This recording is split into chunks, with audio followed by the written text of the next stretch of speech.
Hi everyone, I'm back and finally settled. So today I'm sharing a video I've been wanting to film for a while. My wardrobe swaps for 2025 and what I'm wearing instead. But most importantly, how I'm styling these pieces in multiple ways. If you're interested in creative styling, feeling empowered, and making your wardrobe more versatile, this is for you.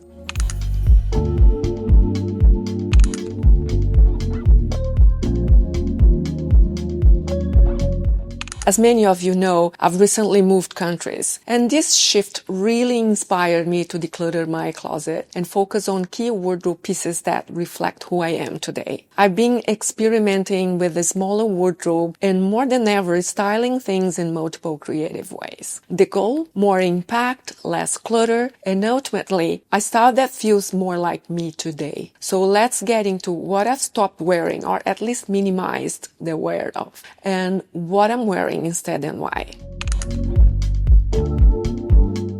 I feel that oversized blazers had their moment. The current aesthetics is shifting towards fitted and sleek, which means simpler, fitter shapes are taking center stage. So I'm kind of shifting towards structured blazers that highlight my waist, especially ones that hit right at the hip.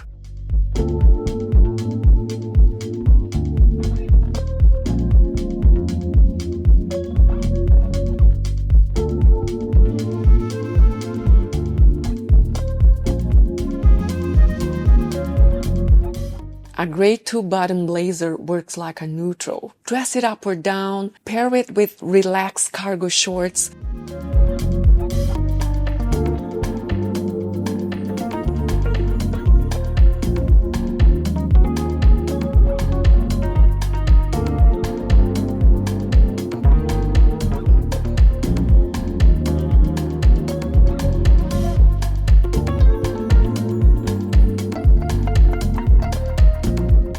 Or layer over dresses. It's incredibly versatile, like denim, but elevated. Okay, so the next thing I'm ditching is square toe shoes.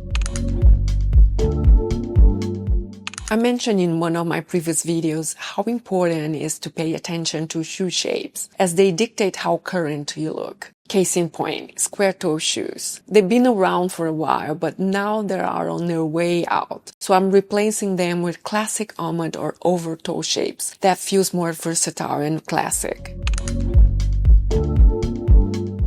The next thing is classics. Classics are classic for a reason, but post-quiet luxury era, I've been craving something more. You know, that feeling of me? This isn't so much that I'm not gonna wear classic and neutral colors anymore, as much as I'm gonna add something to them to make me feel like I'm me instead of just blending in. So my way of adding that touch of something, that touch of me, is adding something vintage, handmade, or tailored, like this beautiful shawl I dug into a vintage store, for example.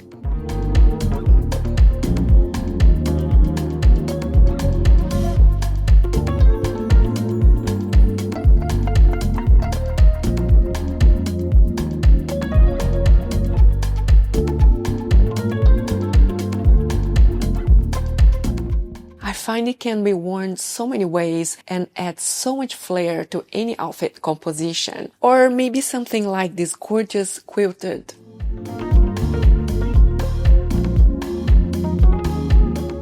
Or, as they say in French, matelassé coat that looks so expensive. It's about embracing uniqueness, not mere elegance.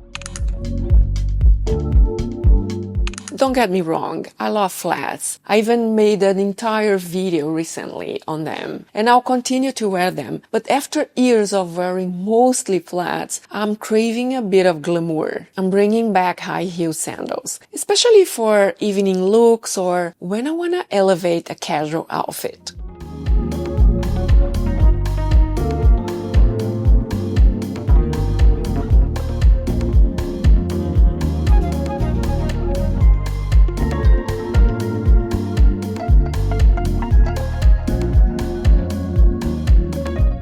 They instantly add polish and balance to more masculine or minimalist outfits. Plus, better posture is a nice bonus.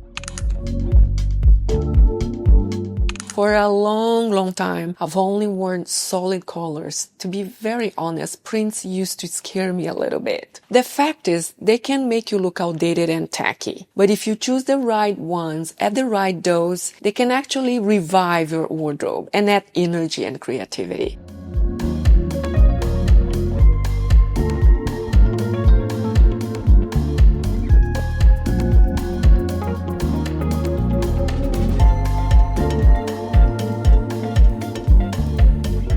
Think neutral bases, but layered with a print dress worn as a coat, for example.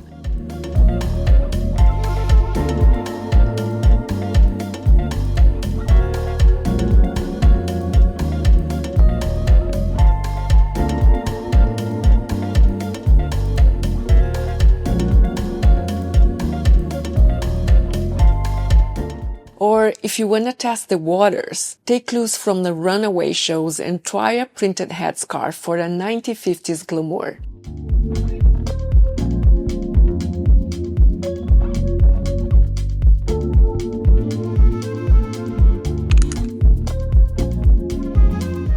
I love one-piece clothing, but they don't offer as much versatility. These days, I'm leaning more towards mix and match separates that allow me to play with proportions, textures, and color more freely. And I'm finding that my wardrobe is going much further like this. Separates are also great for body shape customization. No more compromising on fit. I'm kind of done carrying around bags full of just-in-case stuff. Small, functional, statement bags are my new to-go. Preferably vintage, handmade, or in interesting shapes, but always functional so I can carry my essentials. That way, I also minimize the temptation of buying more stuff. Something like this cute vintage bag I've been looking for years.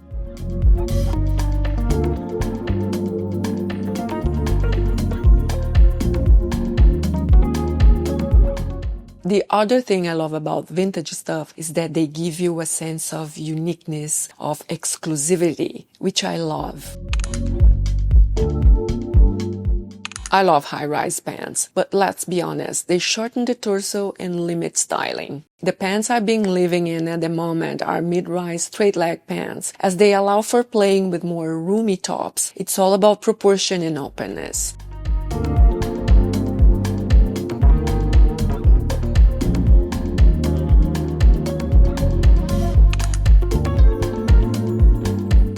Minimalist, rectangle, wayfarer, black sunglasses are classics, but for now, I'm letting them rest. I'm growing more and more into shield sunglasses. They protect more your face, but I guess the main reason is because they feel cool and modern.